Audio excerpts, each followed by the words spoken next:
शिरपती, रे शिरपती, अरे काय धावपळ म्हणायची? हा, कसली तयारी चालली आहे एवढी? अरे दारापुढं मांडव घातलाय तुझ्या, सनई चौघडा, आणि एवढी पाहुणे मंडळी कशाला जमली ती? हा, काय तुझ्या पोराचं त्या जमीनदाराच्या पोरी संगी लगीन आहे उद्या?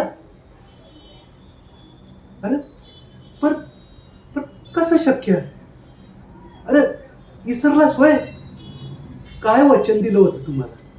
हा, तुझ्या पोराला शहरामध्ये नोकरी लागली की त्याचं त्याचं लगीन तू माझ्या पोरी संग म्हणजे आपल्या सुमी संग लावून देणार होतास ना? हा, अरे सबूत दिला होता ना तुम्हाला. मग मग हे समज कसं?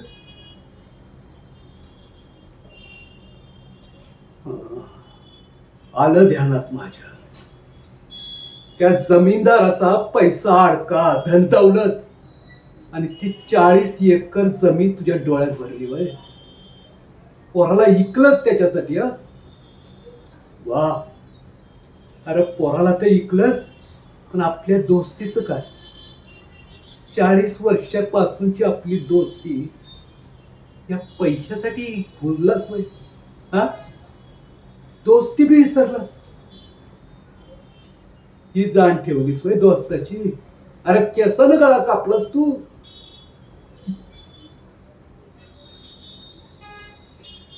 अरे दोस्ती तर विसरलास, पण आता माझ्या पोरीचं काय? 8 वर्षापासून माझी पोर आस लावून बसली. आज नाही तर उद्या तुझ्या पोरासंग तिचं लगीन होईल, त्याच्या बरोबर सुखानं संसार करील. जीव गुतला होता रे माझा पोरीचं तुझ्या पोरात. मनोमनी वरलं होतं तिने तिला. काय काय सपान बघत होती. काय उत्तर देऊ तिला? काय सांगू तिला? कसं समजावू?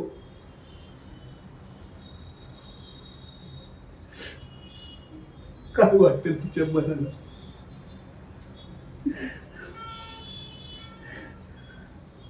बस, काय बी सफाई द्यायची गरज नाही.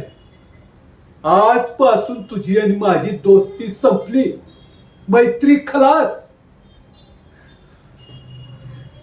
आज पावतर तू माझी या जयदेवची दोस्ती बघितलीस, आता बघ माझी दुश्मनी बघ तू. माझा बी सबूत आहे तुला. 1 महिन्याच्या आत नाही तुझ्या पोरापेक्षा 10 पट श्रीमंत पोराशी माझ्या पोरीचं लगीन लावलं ना, या बी नावाचा जयदेव नाही. येतो.